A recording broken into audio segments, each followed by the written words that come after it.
smart. Like, why would you go? Like, you didn't get it anywhere else? Oh, I wasn't expecting someone like you to go. The biggest gamble I've ever taken on myself, the biggest gamble I've ever taken on my own personal discipline, on my academic abilities, and also my ability to stay resilient through the process.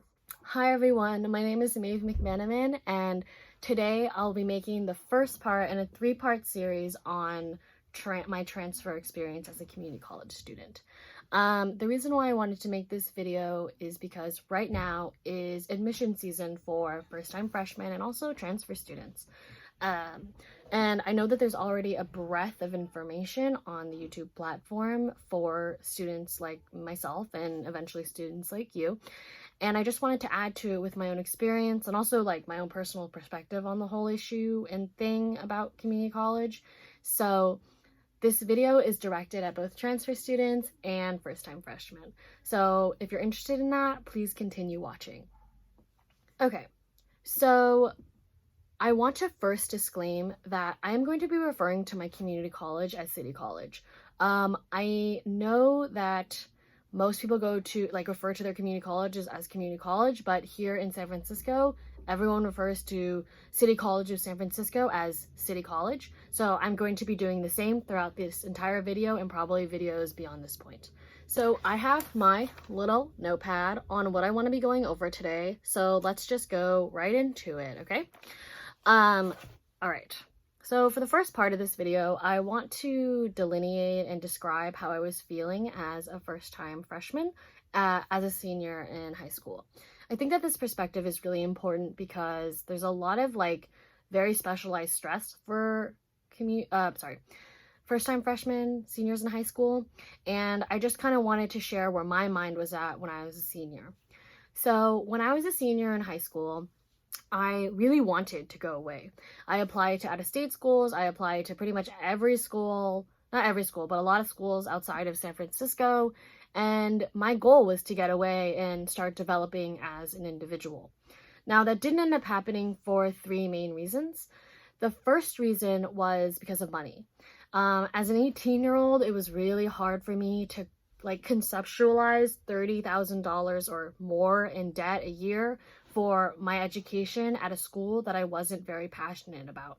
I ended up getting rejected by a lot of the schools that I really wanted to go to, and the ones that I did get into, I wasn't super passionate about, and I just couldn't bring myself to spend that kind of money for a school that I just didn't love.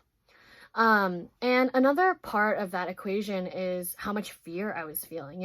As an 18-year-old, thinking about these next steps that kind of in our at least in the Bay Area culture, and I'm sure in a lot of other places, your college is super important, right? The more prestigious, the better your supposed outcome is, right? And I had a lot of fear about going to a college I didn't love, I couldn't afford, and didn't really want to go to. So those were huge contributing factors for why I chose to go to community college. More personally, I also had some family issues come up during my senior year of high school, and I made the executive decision to stay in the city so that I could be closer to my family and help out where I was needed. So that is the main reason why I chose community college as a senior in high school. I currently go to the City College of San Francisco. I am a poli-sci major there, and the reason why I chose poli-sci was because I am really passionate about politics and science.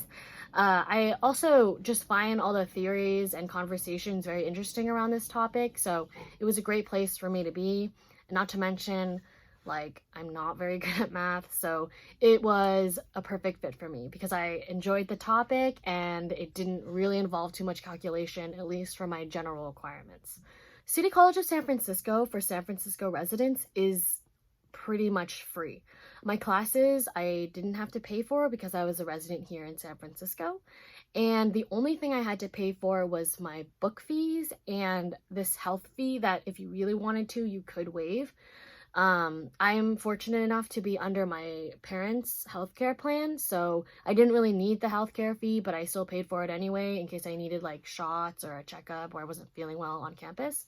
So my total cost of attendance at the City College of San Francisco was $60 a year, which is honestly unheard of. I feel extremely fortunate to have that opportunity here in San Francisco.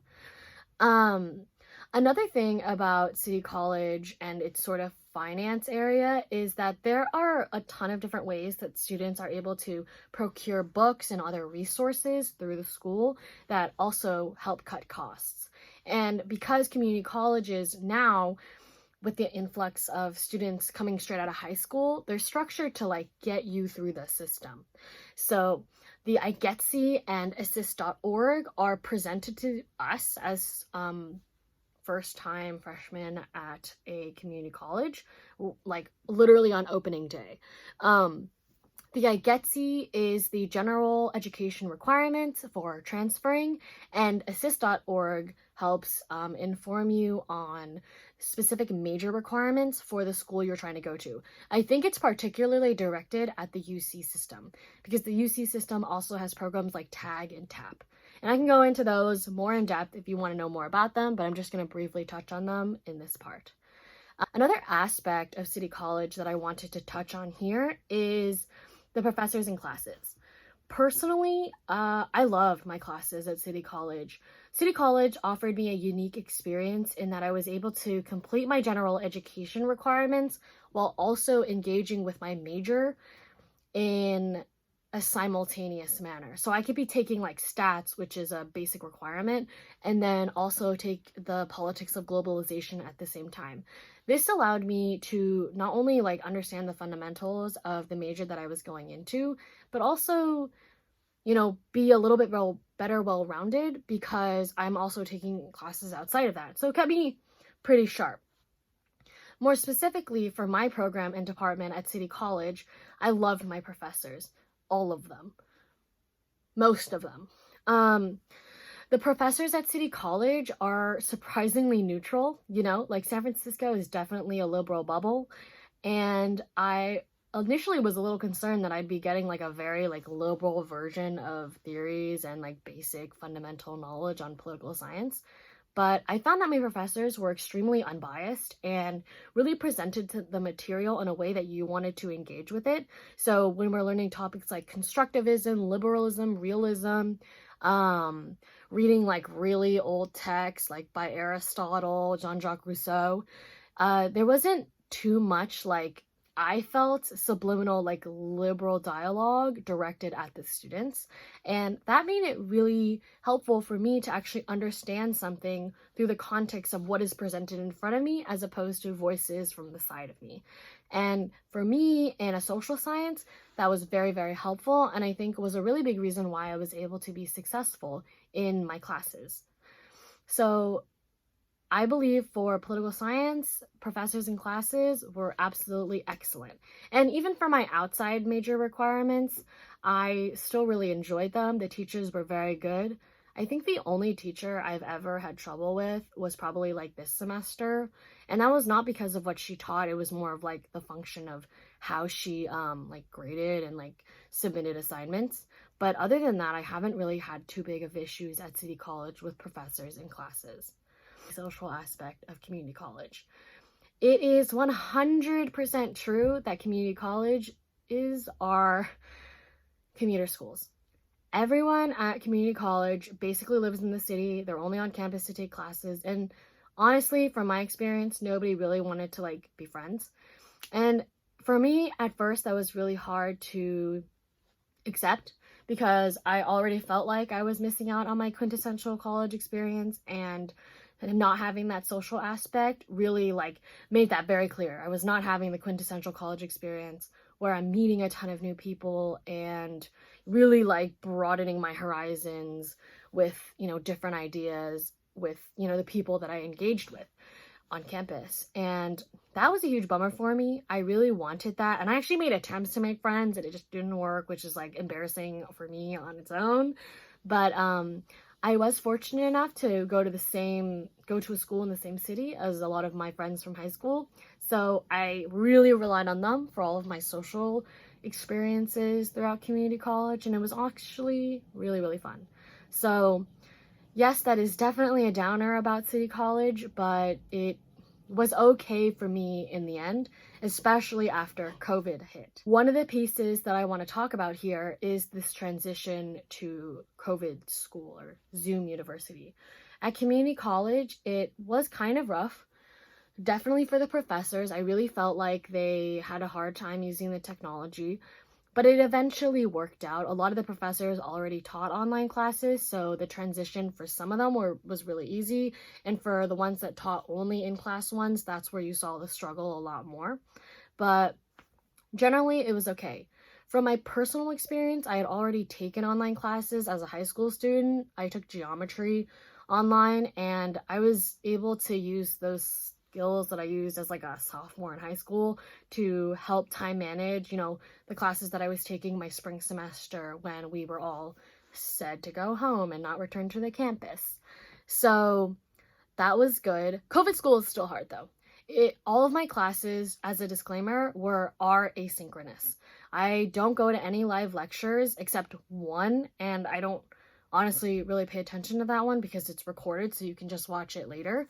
And having asynchronous classes is a whole different beast. You have to be like pretty on your time management in order to manage like 5 classes completely asynchronous with all their own full coursework.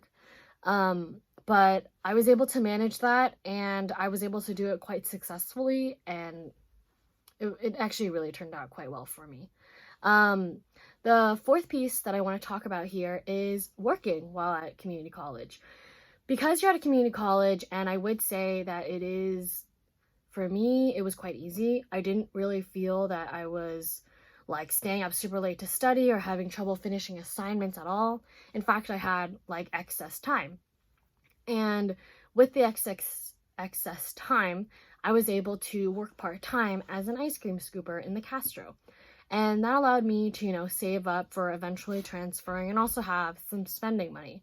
And also to have work on my resume and something to talk about on the UC Personal Insight questions about how I've like been disciplined and, been this like multifaceted human being.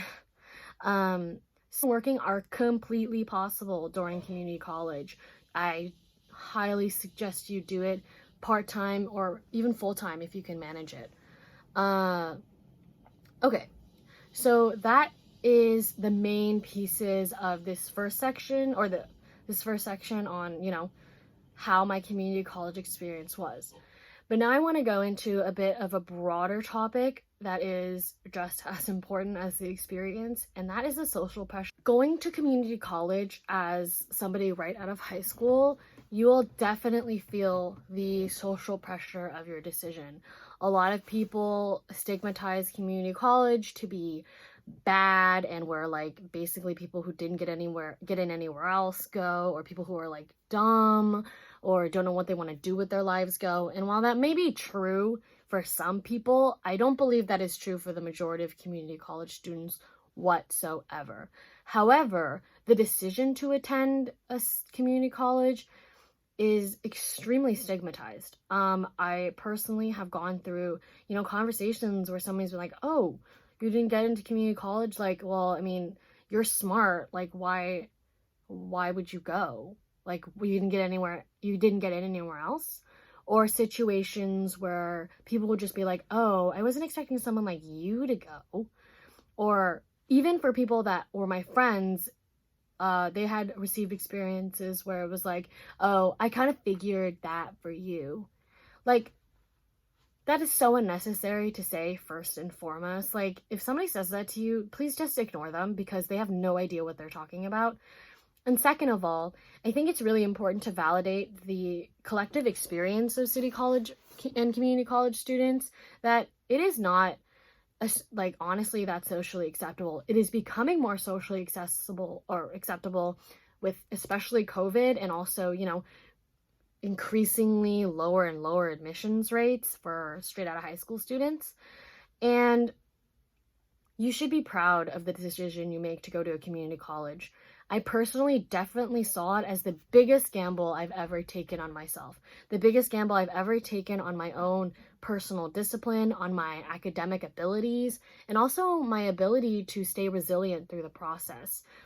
This experience at community college has tried me as a human being and developed my personality and emotional maturity to an extent that I don't believe I would have been able to get to if I was at a four-year university, especially with COVID.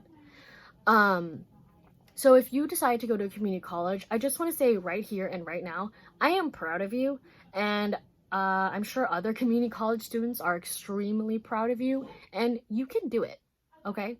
If I can do it, you can do it, and I 100% believe that. I am so proud of you for making this decision, even though it feels kind of bad in the beginning. I'm not going to deny that.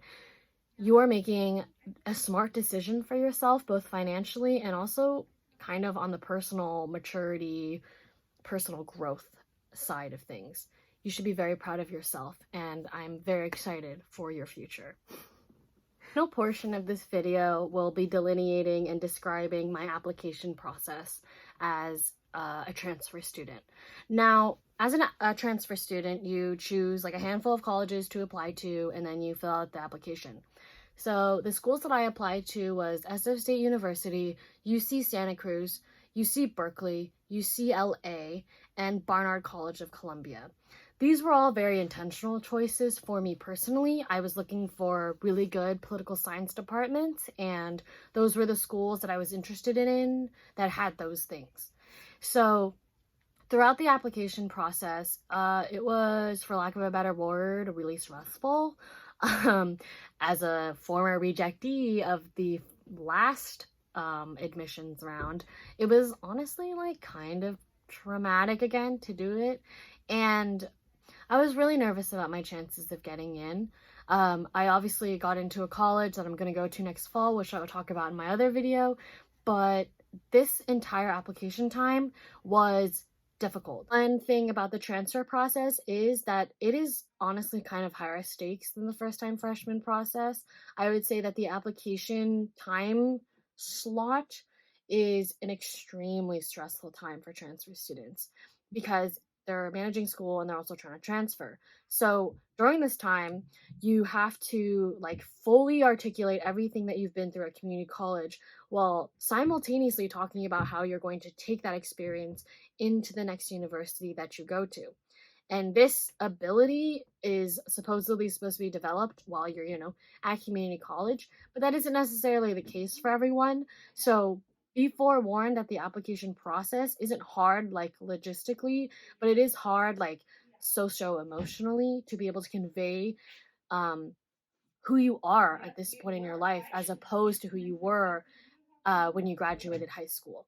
Right, so this is the end of the video. Thank you for watching if you already watched through. This is the first installment of a 3-part series on just transferring, and the next video will be on my transfer process, where I got to school and my resume / details that I feel helped me get into that school and helped me be most successful on the application. So I hope to see you all next time. Thank you so much for watching, and have a good day.